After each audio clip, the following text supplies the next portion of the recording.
Bismillahirrahmanirrahim. Alhamdulillahirabbil alamin. Asyhadu an la ilaha illallah wahdahu la syarikalah wa asyhadu anna sayyidana wa nabiyyana Muhammadan abduhu wa rasuluh. Allahumma salli wa sallim wa barik ala sayyidina wa syafi'ina wa maulana Muhammadin sallallahu alaihi wasallam wa ala alihi wa ashabihi ajma'in, amma ba'd. Ila hadratin Nabi sallallahu alaihi wasallam wa ala alihi wa azwajihi wa dhurriyyatihi wa ahli baitihi wa ila hadrati ikhwanihi minal anbiya wal mursalin wal awliya wa syuhada'i was salihin wa nakhussu khususan Syekh Ahmad ibn Athaillah As-Sakandari rahimahullah. Al-Fatihah. A'udzu billahi minasy syaithanir rajim. Bismillahirrahmanirrahim. Alhamdulillahi rabbil alamin. Arrahmanir rahim. Maliki yaumiddin. Iyyaka na'budu wa iyyaka nasta'in. Ihdinas siratal mustaqim. Siratal ladzina an'amta 'alaihim ghairil maghdubi 'alaihim waladdallin. Amin. Qala al-muallif rahimahullahu ta'ala wa nafa'ana bihi wa bi'ulumi fid dharain. Amin. Qala arih nafsaka minat tadbiri fama qama bihi ghairuka anka la takum bihi li nafsika. Nomor 4 ya, halaman 14. Arih nafsaka. Arih itu istirahatkanlah. Nafsaka, dirimu. Jadi jangan dibikin lelah. Istirahatkan dirimu minat tadbiri, dari sibuk, dari risau.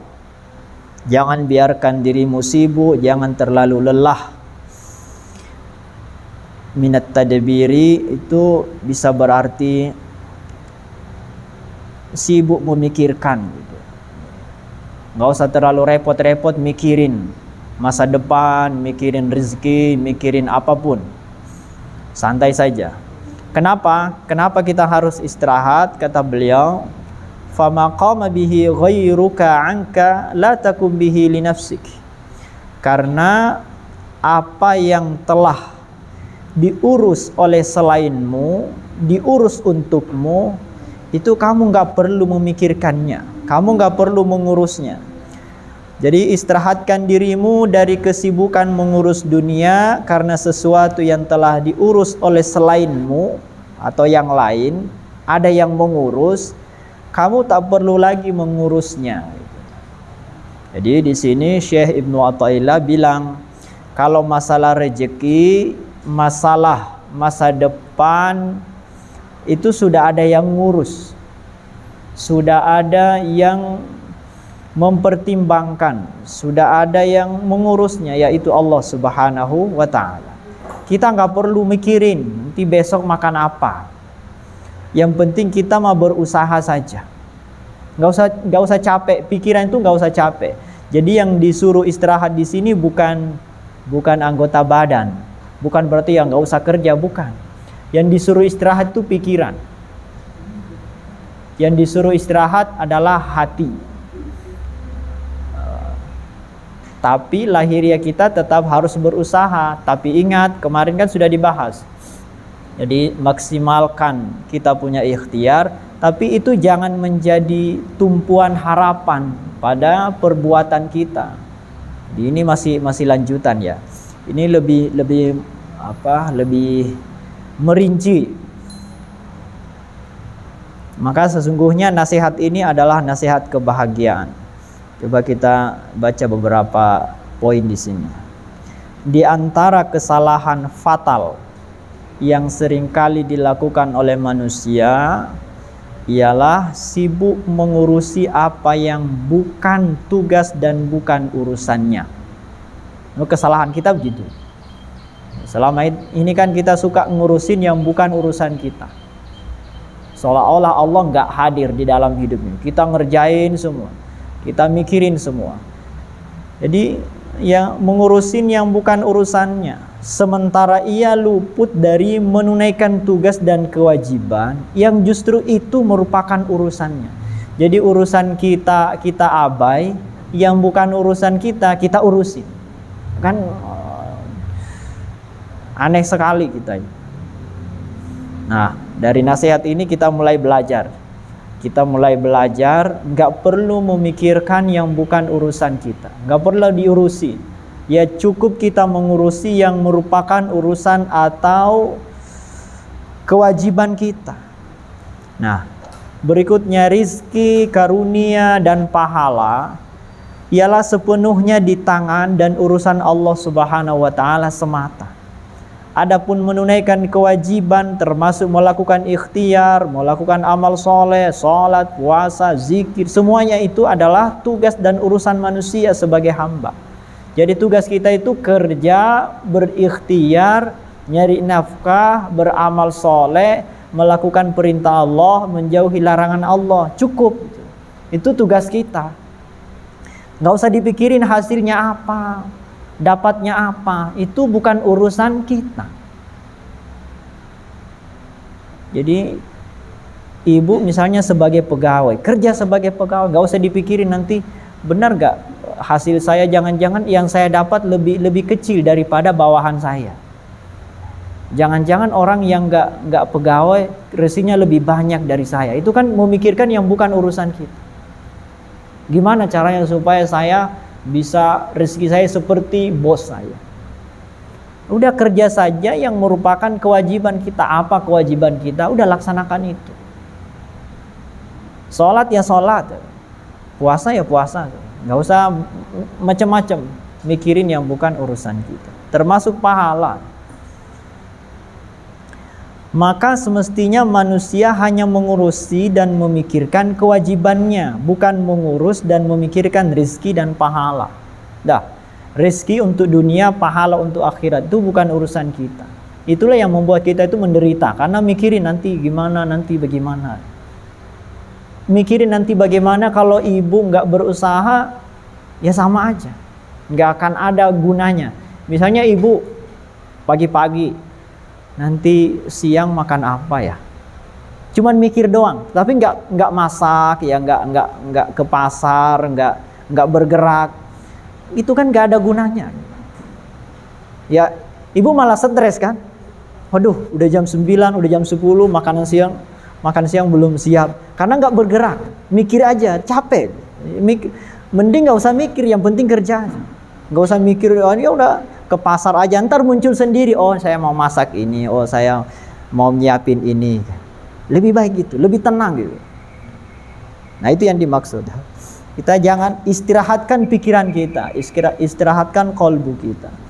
Apalagi yang menyangkut itu kan masih untuk sebentar, untuk besok. Nanti yang masa depan yang lebih panjang juga sama. Nanti tahun depan, nanti kalau mati, ya udah nggak usah dipikirin nanti. Yang penting kerja, beramal, udah serahkan kepada Allah. Nanti surganya di mana, nanti ketemu siapa di surga, itu bukan urusan kita. Yang penting kita beramal, lakukan perintah Allah, jauhi larangan, jadi cukup. Itu jadi tenang gitu. Yang membuat kita gelisah kan pikiran. Kegelisahan itu adalah pikiran. Nah itu yang harus diistirahatkan. Insya Allah setelah ini udah bahagia terus ya ibu-ibu. Nggak ada yang stres lagi nanti insya Allah. Ungkapan Syekh di atas merupakan nasihat lanjutan atau jawaban dari kalimat sebelumnya yang kita bahas kemarin. Seolah-olah Syekh mengatakan, bagaimanapun kerasnya usaha dan amalmu, tidak akan mungkin merubah takdir. Maka sudahlah, kamu tidak perlu lelah. Kan sudah ada yang ngurus takdir kita. Nggak usah terlalu capek mikirkan. Istirahatkan saja dirimu dari mengurus takdir masa depanmu. Itu sudah ada yang mengatur, dan yang mengatur itu Allah, bukan orang tua kita, bukan bos kita, bukan teman. Allah yang maha serba maha, yang maha tahu. Allah. Masa kita meragukan Allah? Jangan-jangan Allah salah atur, jangan-jangan nanti Allah keliru membagikan rezeki. Nggak mungkin kan? Apalagi yang ngurus itu Allah. Manusia saja, kalau manusia yang hebat kita percaya, biarin kamu yang ngurus, karena kita percaya kepada Allah. Apalagi Allah, masa kita nggak percaya sama Allah? Dan apa yang sudah diatur oleh Allah, tak perlu kamu mengaturnya. Nah, di sini perlu ditekankan bahwa yang disuruh istirahat adalah nafs. Coba perhatikan redaksinya di atas. Arih nafsaka. Nafs itu berarti jiwa atau nafsu. Artinya yang diperintahkan untuk diistirahatkan oleh Allah adalah aktivitas jiwa, akal, dan ruh, bukan aktivitas anggota badan lahiriah. Jadi bukan berarti udah diam, nggak usah bekerja, nggak usah belanja, nggak usah kerja, nggak usah masak, nggak usah membersihkan. Oh, bukan gitu. Jadi yang disuruh istirahat adalah nafs atau akal, jiwa, ruh, aktivitas batin kita lah, aktivitas batin kita yang di dalam pikiran kita. Tenang saja. Ibu sudah berusaha, udah pasrahkan ke Allah, pasti tenang. Tapi ibu nggak kerja, pasrahkan ke Allah, tapi sibuk mikirin, ya tetap aja stres. Karena stres itu adalah akibat kelelahan pikiran.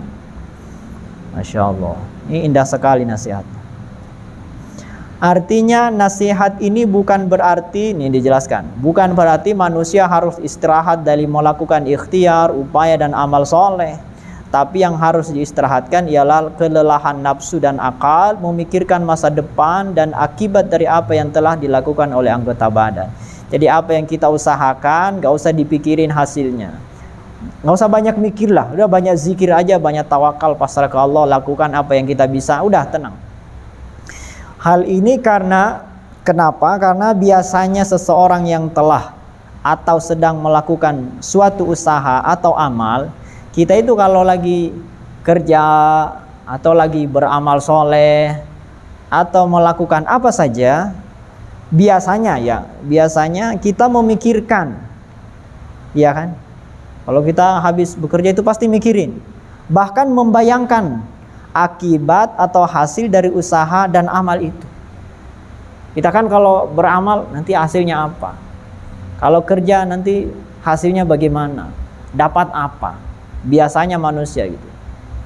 Padahal akibat dan hasil itu telah diurus oleh Allah. Dan memang itu adalah urusan Allah, bukan urusan manusia. Urusan dan tugas manusia hanya melakukan saja cukup. Jadi udah sederhana, Bu. Yang bikin kita lelah selama ini ya karena itu mikirin, padahal bukan urusan kita untuk memikirkan itu. Allah sudah siapin semua. Coba selama ini kita kan makan, pernah gak kita mikirkan makan selama 20 tahun itu bukan biaya yang sedikit. Ibu ada tamu seminggu aja, stres gak? Ada tamu seminggu, waduh, ini kalau sehari 2 hari ya masih mending, seminggu kan mau dikasih apa dia per hari. Nah, kita selama ini dikasih makan oleh Allah bukan seminggu, udah puluhan tahun. Tapi kan nyatanya kita masih hidup ya. Kita masih tetap bisa makan, bisa beli baju, bisa belanja, bisa mandi tetap. Berarti benar-benar Allah nggak pernah meninggalkan kita. Allah itu memang selama ini mengurus kita. Selama ini Allah mengurus kita. Lalu kenapa kita jadi sibuk mikir? Nanti 10 tahun ke depan, 10 tahun yang lalu kan Allah tetap mengurus kok. Kenapa tahun ke depannya kita jadi gelisah? Kan sudah terbukti, udah puluhan tahun Allah mengurus kita. Kenapa kita meragukan puluhan tahun ke depan? Padahal yang kemarin mengurus kita Allah, yang mengurus kita nanti di masa depan kan Allah juga. Kan sama Allah. Apakah Allah dulu pengasih nanti besok Allah pemarah? Kan enggak. Allah kan tetap saja enggak berubah. Allah tetap aja pengasih, penyayang, pencinta, pemberi dari dulu sampai nanti. Bahkan selamanya. Ini keyakinan kita ya. Pola pikir kita yang diubah sedemikian rupa oleh Syekh Ibnu Athaillah. Ya Allah, indah sekali Bu nasihatnya. Nasihat ini sesungguhnya merupakan jalan dan kunci kebahagiaan dan ketenangan hidup. Jadi kalau kita pahami nasihat ini, kita akan tenang, kita akan bahagia. Ini adalah kunci bahagia nih. Artinya orang yang menyerahkan urusan rizki dan masa depannya kepada Allah, itu akan lahir ketenangan dan kebahagiaan dalam hatinya. Sedangkan orang yang sibuk memikirkan rizki dan masa depannya akan membuat ia merasakan kesengsaraan dan kegelisahan. Jadi gelisah, sengsara, itu karena kita mikirin yang bukan tugas. Yang sebetulnya nggak ada gunanya memikirkan. Kalau kita serahkan ke Allah kan jadi nyaman, lebih ringan. Kebahagiaan dan ketenangan, begitupun kegelisahan dan kesengsaraan, itu adalah aktivitas rohani. Artinya ini adalah aktivitasnya pikiran, qalbu, bukan aktivitas anggota badan. Jadi aktivitas rohani, hati dan akal pikiran, bukan aktivitas lahiriah. Jadi bahagia, nih definisinya, bahagia adalah mengistirahatkan hati dan pikiran, bukan mengistirahatkan badan lahiriah. Kalau ada orang capek itu, tiap hari misalnya yang jualan kaki lima itu kan, kalau kita lihat ya, jualan sampai tengah malam, ntar pagi ntar dia nyari tempat yang lain jualan di mana, gerobaknya didorong, terus sampai sore. Habis sore nanti untuk malamnya pindah lagi. Itu kan kebayang nggak gimana capeknya? Tapi itu jangan dibayangkan dia orang yang tidak bahagia, karena lelahnya lahiriah ini nggak berpengaruh sama kebahagiaan.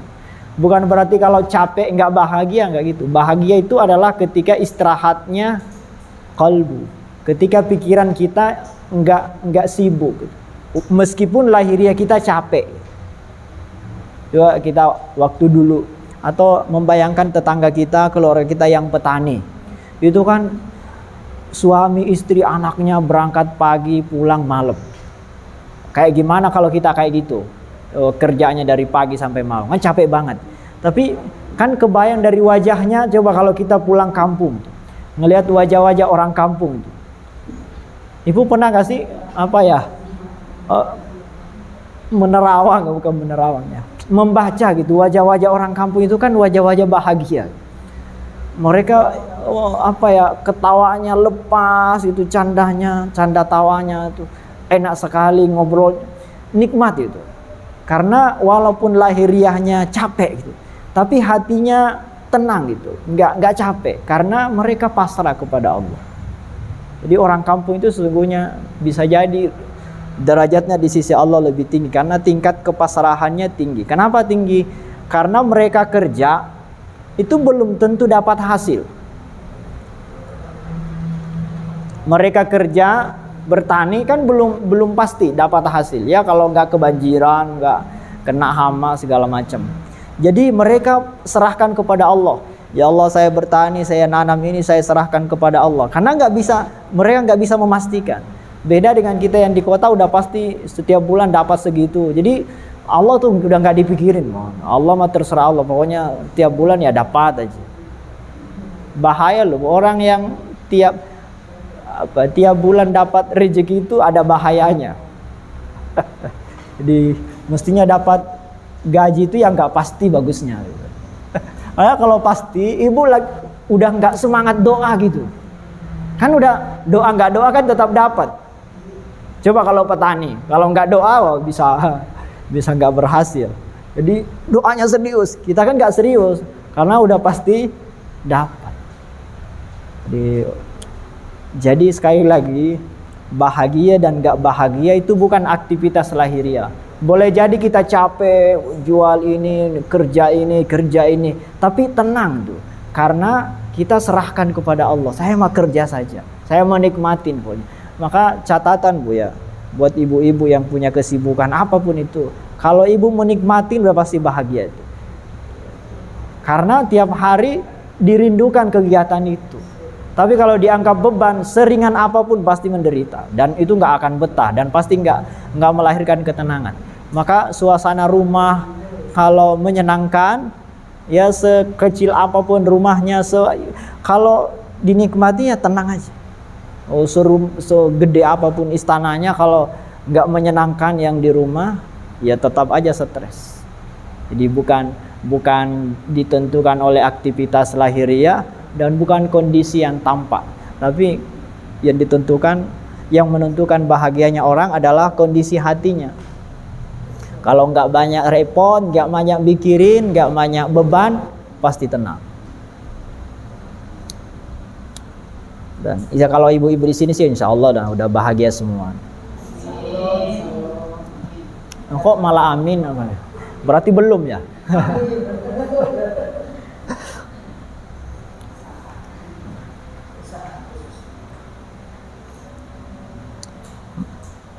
Sekali lagi saya baca paragraf pertama ya. Jadi kebahagiaan dan ketenangan, begitupun kegelisahan dan kesengsaraan adalah aktivitas rohani hati dan akal pikiran, bukan aktivitas lahiriah.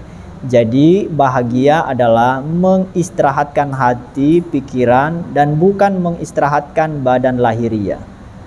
Gelisah dan stres ialah sebalikannya, lelahnya hati dan pikiran, bukan lelahnya badan lahiriah. Oleh karena itu, menyerahkan urusan kepada Allah berarti mengistirahatkan hati dan pikiran. Karena diserahkan kepada Allah, berarti kita nggak mikirin lagi. Jadi pikiran kita istirahat. Yang dengan itu hati akan bahagia, tenang, dan tidak lelah. Sementara mengurusi rezeki dan masa depan, itu akan membuat hati dan pikiran kelelahan. Karena mikirin terus, sehingga membuat hati tidak tenang, gelisah, bahkan stres. Coba, kita kan kadang-kadang gak ada kerjaan, tiduran aja, tapi capek karena pikiran jalan. Dibanding kalau kita sibuk, ada kegiatan apa itu, sibuk sampai berkeringat, sampai basah itu keringatnya. Tapi gak tenang gitu, karena pikiran tenang. Jadi ketenangan itu bukan diukur oleh badan, tapi diukur oleh ketenangan hati. Jadi kalau istirahat, belum tentu orang yang nggak kerja belum tentu bahagia. Begitupun orang yang capek belum tentu dia sengsara. Bisa jadi dia bahagia dengan aktivitas yang melelahkan itu. Jadi jangan takut kerja, Bu, jangan takut capek, jangan takut berikhtiar. Karena itu bukan berarti kita tidak bahagia, enggak. Orang yang jualan di pinggir jalan itu jangan dikira itu orang yang menderita. Bisa jadi yang naik mobil Alphard, mobil Pajero itu yang menderita karena pikirannya banyak. Sekali lagi, seseorang semestinya hanya mengurusi yang menjadi urusannya. Apa urusan kita? Apa yang harus kita urus? Apa yang harus kita pikirkan? Yaitu menunaikan kewajiban berupa ikhtiar, usaha, dan amal soleh. Di kerja, nyari makan, nyari pahala, itu tujuan kita. Gak usah mikir macam-macam. Bukan mengurusi akibat dan hasil, karena itu adalah urusan Allah yang sudah Dia atur dengan takdirnya. Kesibukan manusia mengurus yang bukan urusannya, jangan sampai justru melalaikan dari urusan yang justru menjadi kewajibannya. Jadi kita mengurusi yang bukan urusan kita, justru yang urusan kita nggak keurus. Karena mengurusi yang bukan urusan. Ngerti nggak sih, Bu? Bahasanya kok muter-muter. Mengurusi yang bukan urusan, jangan sampai membuat kita nggak mengurus yang justru itu urusan kita. Apa urusan kita? Ibadah, kerja, ikhtiar, melakukan apa yang menjadi tugas kita. Itu urusan kita, lakukan itu. Nggak usah mikirin yang bukan urusan kita. Maka nomor 5 itu lanjutannya. Nomor 5 masih di halaman 14. Nah, ini masih lanjutannya beliau.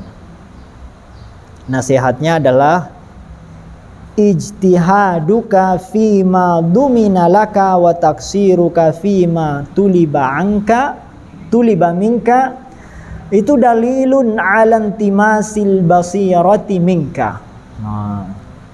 Kesungguhanmu mengejar apa yang telah dijamin padamu dan kelalaianmu terhadap apa yang justru diwajibkan padamu, itu merupakan tanda butanya mata hatinya. Jadi kalau kita sibuk mikirin yang sudah diurus, terus lalai dari yang menjadi tugas kita, nah itu cirinya kita keliru. Kalau bahasa di sini beliau bukan keliru, buta kita itu, buta mata batin kita. Jadi sibuk mikirin rezeki, ya, besok makan apa, nanti anak saya gimana, masa depan gimana, mikirin gimana, apakah rumah saya kayak gini-gini aja, macam-macam. Padahal itu urusan Allah, yaitu yang dipikirin. Justru lalai ya sholatnya berantakan, ya baca Qurannya berantakan. Padahal justru itu tugasnya. Jadi kewajibannya, ibadahnya justru nggak keurus, Bu. Yang diurus itu ya masa depan. Bahkan ada ulama mengatakan rezeki kita di dunia ini, yang penting kita berusaha, udah diurus oleh Allah. Jadi kalau sibuk mikirin rezeki dunia, melupakan kehidupan akhirat, berarti kita mendahulukan yang telah diurus, lalu abai terhadap yang belum keurus. Akhirat kita kan belum keurus. Tugas kita di sini. Belum tahu hasilnya di sana kayak apa. Tergantung amal kita di sini. Jadi justru yang harus kita prioritaskan adalah tugas kita, yaitu melakukan ibadah kepada Allah Subhanahu wa taala. Jangan sampai kebaliknya. Ini kebalik ini. Orang yang buta mata batinnya kebalik. Tugasnya dia lalaikan, yang bukan tugasnya itu yang diurus. Pada nasihat sebelumnya, Syekh menuturkan bahwa seorang hamba tidak perlu mengurusi yang bukan urusannya, termasuk rezeki, karunia, dan sebagainya. Karena itu sudah ada yang mengurus, bahkan menjamin, sudah dijamin oleh Allah Subhanahu wa taala. Dan betapa bodohnya seseorang yang kelelahan mengurus yang bukan urusannya, memikirkan yang bukan tugasnya. Kata Syekh Ibrahim Al-Khawas, di buku juga ada ya. La tatakallaf fi ma kufita wa la tudayyi mastukfita. Kamu tidak perlu memaksa mencapai apa yang telah dijamin. Jangan pula menyia-nyiakan apa yang ditugaskan padamu. Jadi kamu jangan paksa sibuk mengejar yang telah dijamin, tapi menyia-nyiakan tugasmu. Hampir sama dengan nasihat yang di atas. Ya Allah. Ini ada penjelasan Syekh siapa ini? Syekh Ramadan Al-Buti. Pernah dengar namanya? Ibu mau yang di Syekh Said Ramadan Al-Buti. Ibu sih yang didengarnya tiap hari lu namanya Syahrini.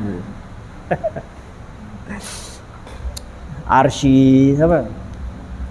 Kalau sebut Syekh ibu-ibu tuh jarang dengar. Syekh Ramadan Al-Buti, ulama dari Syria, menulis syarahnya kitab Hikam. Nah, beliau menulis di sini. Kata beliau, alaisa min a'jabil ajbi. Tidakkah merupakan keanehan? Aneh, lebih aneh daripada yang aneh. Pokoknya aneh sekali. Wa man asyadda yab'atsu 'alal haya'i wal asf an ya'ridul insana ba'da hadza 'anil wadhifati allati lam yukallaf biha illa li khairihi wa maslahatihi. Betapa anehnya kalau ada orang yang sibuk, bahkan terlalu sibuk mencari kehidupan yang telah dijamin, sementara dia lalai dari tugas yang menjadi kewajiban dia, dan itu padanya terdapat maslahat. Coba, aneh kita sibuk memikirkan atau mengurusi yang bukan urusan, sementara tugas kewajiban yang dibebankan kepada kita justru kita lalai. Ya Allah.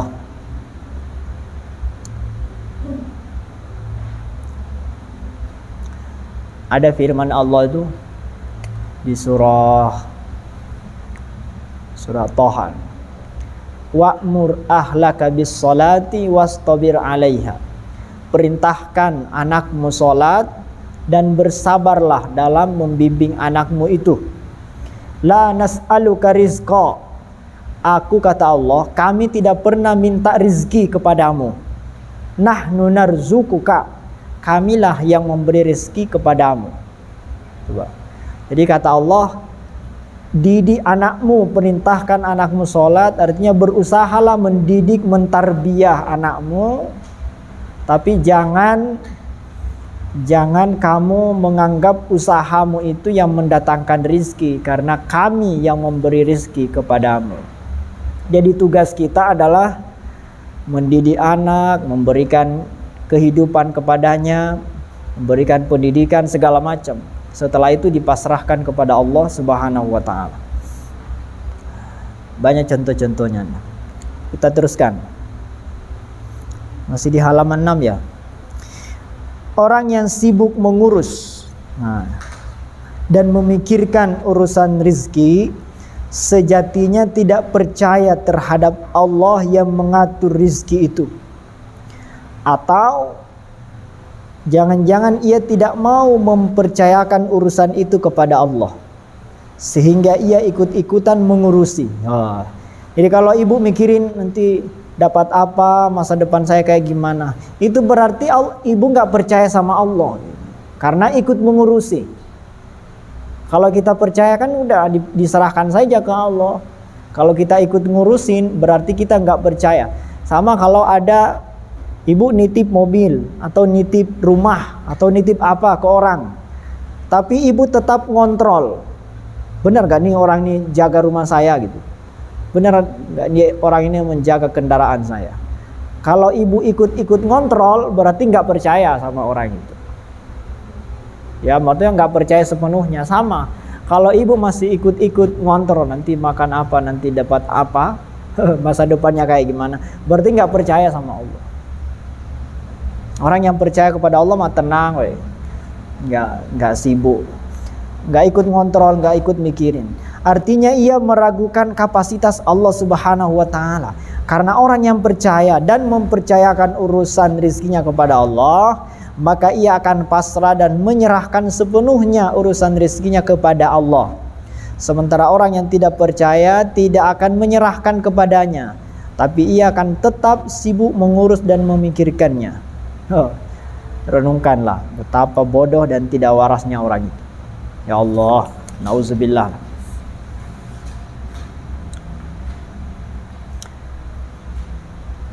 Ada hadis qudsi, kata Allah, ini hadis qudsi itu firman Allah ya. Apa kata Allah? Ini nasihat yang menyayat hati kita sebenarnya. Kata Allah begini, Abdi ati'ni fima amartuka wala tu'allimni fima yasluhuka. Hambaku atau wahai hambaku, taati saja apa yang kuperintahkan padamu. Ati'ni fima amartuka wala tu'allimni, jangan kamu mengajari aku tentang apa yang baik untukmu.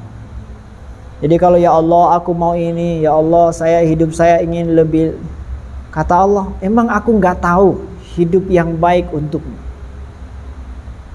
Jadi kalau berdoa itu nggak usah ngatur-ngatur Allah, ya serahkan saja, ya Allah aku percayakan kepadamu hidup saya, masa depan saya seperti apa, tapi izinkan hambamu berusaha, berikhtiar, mudah-mudahan dengan ikhtiar itu engkau memberikan hidup yang layak. Udah gitu aja. Jadi nggak boleh kayak ngajarin Allah gitu. Berdoa ya doa saja. Doa kita tetap minta, tapi jangan maksa gitu ya. Minta ke Allah sesuai kapasitas kita. Ya Allah, izinkan hambamu memohon, tapi hamba serahkan kepadamu hasilnya. Itu Bu ya. Kita harus hati-hati tuh dalam berdoa. Tapi jangan sampai kita terlalu banyak doanya, tapi kewajiban kita nggak tertunaikan. Makanya ayatnya itu didahulukan, iyyaka na'budu wa iyyaka nasta'in. Jadi kita harus mendahulukan pengabdian kepadamu kami menyembah, baru kepadamu kami mohon pertolongan. Karena meminta itu harus didahului dengan penghambaan. Kita harus mengabdi dulu, kita harus menyerahkan dulu, baru kita minta. Ya, kalau bahasa dunianya, tunaikan kewajiban baru minta hak. Jangan sholatnya belum benar, permintaannya banyak banget. Tapi ya nggak apa-apa lah. Kalau kita sebagai orang awam ya nggak apa-apa doa banyak. Tapi ada tuh ulama yang nggak mau doa. Nggak mau doa bukan karena kan Allah nyuruh kita minta, ya, tapi ada orang yang malu minta sama Allah. Kenapa nggak doa? Jawabnya gini, aku malu karena apa yang selama ini diberikan Allah tuh nggak pernah terlambat pemberiannya, padahal aku nggak pernah minta. Jadi udah terlalu banyak pemberian Allah, apalagi yang saya mau minta? Selama ini aku nggak pernah minta, Allah tetap ngasih, masa minta lagi? Jadi misalnya ada ibu misalnya punya anak buah lah, contoh saja. Ibu punya anak buah atau kurang sopan anak buah ya. Ibu punya ya teman atau orang yang lebih di bawah gitu. Ibu tiap hari ngasih, kalau mau makan dikasih, mau belanja dikasih. Itu orang kan pasti malu minta kan.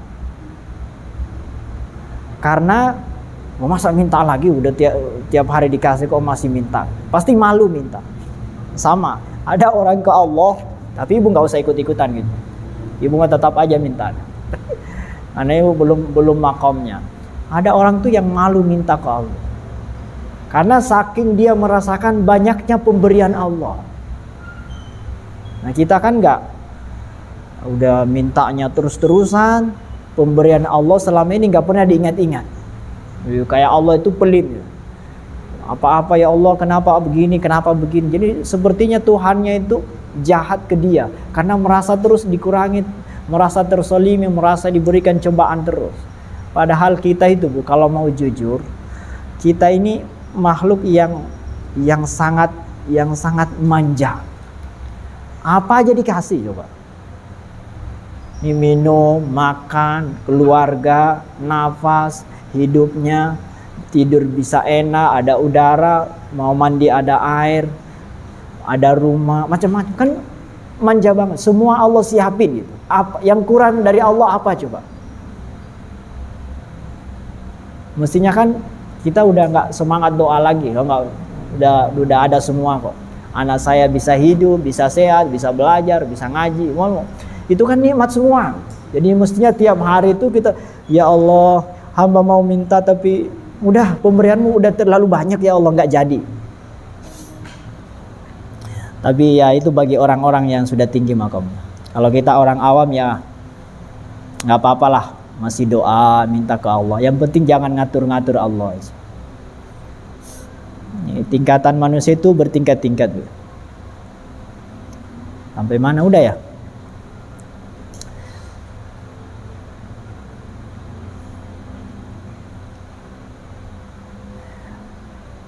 Hambaku, ikuti saja yang kuperintahkan padamu. Kamu tak perlu mengajariku apa yang baik untukmu. Bukan hanya itu, orang yang sibuk memikirkan apa yang bukan urusannya akan berakibat ia akan lengah dan teledor terhadap hal-hal yang diwajibkan kepadanya, yang justru itu menjadi tugas dan urusannya. Dengan kata lain, kesibukan pada yang bukan urusannya atau bukan urusan kita akan membuat kita lalai dari urusan kita. Seperti yang tadi dijelaskan, fokus terhadap yang tidak diperintahkan dan lalai dari yang diperintahkan, akhirnya fokus dan sibuk pada sesuatu yang tidak bermanfaat. Masa depan sudah ada yang ngurus, hari esok sudah diurus oleh Allah. Mestinya tugas kita ya beramal dan berikhtiar, beribadah saja. Tapi kalau justru ibadah kita lalai, sibuk mengurus yang bukan urusan kita, memikirkan rezeki, nah itu berarti kita sibuk pada hal-hal yang tidak bermanfaat. Kalau sudah demikian, kebodohan apalagi yang lebih dari itu. Maka wajar jika Syekh mengatakan bahwa orang yang seperti itu adalah orang yang buta mata hatinya. Coba sekali lagi kata Syekh, kesungguhanmu mengejar apa yang telah dijamin padamu dan kelalaianmu terhadap yang diwajibkan padamu merupakan tanda butanya mata hatimu. Disebut buta karena tidak dapat melihat kehadiran Allah dalam mengurus rezeki dan urusannya. Jadi kalau kita mau, masa sih rezeki saya diurus oleh Allah? Nah, berarti kan kita nggak bisa lihat, nggak bisa merasakan. Kalau ibu nggak bisa merasakan bagaimana Allah mengurus hidup kita, itu tandanya kita buta mata hatinya. Tapi orang yang mata hatinya terbuka, dia akan bisa merasakan. Ya Allah, betapa baiknya Allah. Selama ini saya dikasih makan, saya dikasih keluarga yang menyenangkan. Ya Allah, hidup saya masih bisa bertahan hingga hari ini. Anak saya bisa sekolah, keluarga saya bisa makan. Ini bisa merasakan ya kasih sayang Allah. Nah, itu adalah ciri orang yang terbuta mata hatinya. Nah, kalau buta mata hatinya kan gak bisa melihat itu. Akhirnya dia mikirin terus, ya Allah, gimana ini nyari rezeki. Padahal selama ini Allah ngasih rezeki, masih aja bertanya, ya Allah, kemana aku mencari rezeki. Nah, aneh sekali.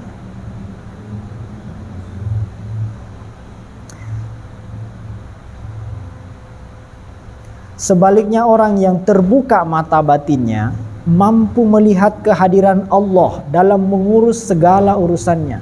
Meskipun secara lahiriah kelihatannya dia sendiri yang berusaha, tetapi mata batinnya mampu melihat dan merasakan bahwa dirinya mampu berusaha dan berikhtiar itu karena ditakdirkan oleh Allah, ditolong, dimudahkan dan dibimbing oleh Allah. Allah seakan-akan hadir menemaninya saat ia tengah berusaha dan berikhtiar. Jadi orang yang terbuka mata batinnya, dia tahu bahwa dia bisa merasakan bagaimana Allah mengurus dia, menolong dia, membimbing dia. Ya Allah, suami saya bisa kerja pasti karena ditolong oleh-Mu gitu. Suami saya bisa kerja karena diberikan kesehatan oleh-Mu gitu. Jadi dia tahu semua kasih sayang Allah. Saya bisa ini karena Allah semua. Akhirnya seolah-olah Allah berbuat semua yang ada dalam hidupnya. Nah, kalau orang seperti ini kan dia jadi pasrah ke Allah. Karena terbukti dia melihat, merasakan Allah baik ke dia.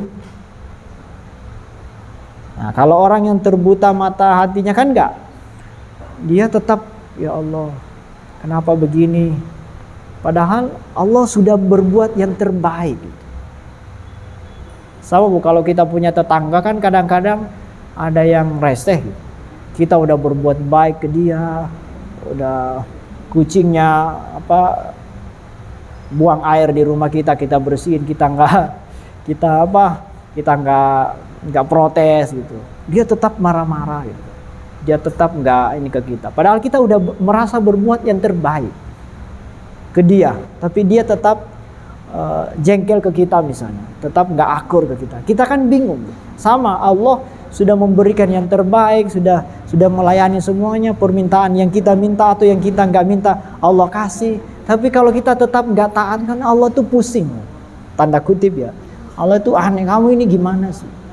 Aku udah berikan yang terbaik.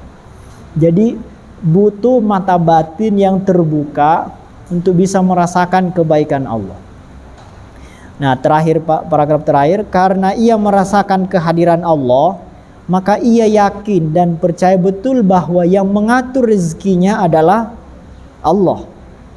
Bukan hanya yakin bahwa Allah mengatur rezekinya, ia bahkan yakin juga bahwa Allah itu maha baik dan maha penyayang, sehingga dia tidak mungkin lalai dan keliru dalam mengatur dan membagikan rezeki, karena Allah maha penyayang. Dengan sifatnya yang maha pengasih dan penyayang itu, Allah pasti memberikan rezeki dan karunia yang terbaik dan penuh rasa cinta dan kasih sayang. Enak ini. Orang yang kayak gini enak hidupnya. Insya Allah ibu-ibu kayak gitulah semua. Merasakan kasih sayang Allah. Dengan melihat kemahabaikan Allah Subhanahu wa taala, ia akan tertunduk dan tersungkur penuh rasa syukur di hadapannya. Ya. Akan alam.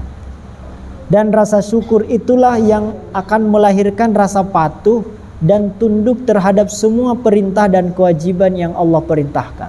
Jadi kalau kita punya melihat kebaikan Allah, Kita itu tersungkur, kita terharu dengan kebaikan Allah. Dan kalau sudah terharu dengan kebaikan Allah, kita akan pasti patuh ke Allah Subhanahu wa taala. Dengan demikian, orang yang terbuka mata batinnya akan melihat kekuasaan Allah dalam mengurus dan mengatur rezeki, yang akan merasakan kebaikan dan kasih sayangnya. Orang yang telah merasakan kebaikan dan kasih sayang Allah, lahirlah dalam dirinya sikap patuh dan tunduk kepada Allah Subhanahu wa taala. Ini ada firman Allah, "Wa ma min dabbatin fil ardi illa 'alallahi rizquha wa ya'lamu mustaqarraha wa mustaudaha." Dan tidak ada satupun makhluk yang bernyawa di muka bumi ini melainkan semuanya dijamin rezekinya oleh Allah Subhanahu wa taala, dan Allah mengetahui tempat tinggal dan penyimpanan. Allah tahu semua. Wa ka'ayyim min dabbatin la tahmilu rizqaha Allahu yarzuquha wa iyyakum wa huwas samiul alim. Berapa banyak makhluk bernyawa bergerak yang tidak dapat menanggung rezekinya, Allah lah yang memberi rezeki kepadanya dan kepada kalian semua. Dia Maha mendengar lagi Maha mengetahui. Nah, ini yang di surah Thaha itu. La nas'aluka rizqa nahnu narzuqu. Kami tidak pernah minta rizki kepadamu, kamilah yang memberikan rizki kepadamu. Kesimpulannya, orang yang terbuka mata batinnya akan menyerahkan urusan rezekinya kepada Allah. Orang yang menyerahkan urusan rezekinya kepada Allah akan fokus terhadap perintah yang diwajibkan kepadanya. Itulah orang yang terbuka mata batinnya. Tetapi sebaliknya, orang yang tidak menyerahkan urusannya kepada Allah, ia akan sibuk dengan urusan itu, mikirin aja terus, capek.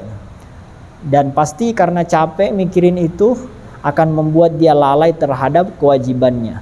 Dan itulah orang yang buta mata batinnya. Jadi sibuk kepada yang bukan urusannya, tapi lalai terhadap yang menjadi urusannya. Wallahu alam, mudah-mudahan ada manfaatnya. Cukup ya.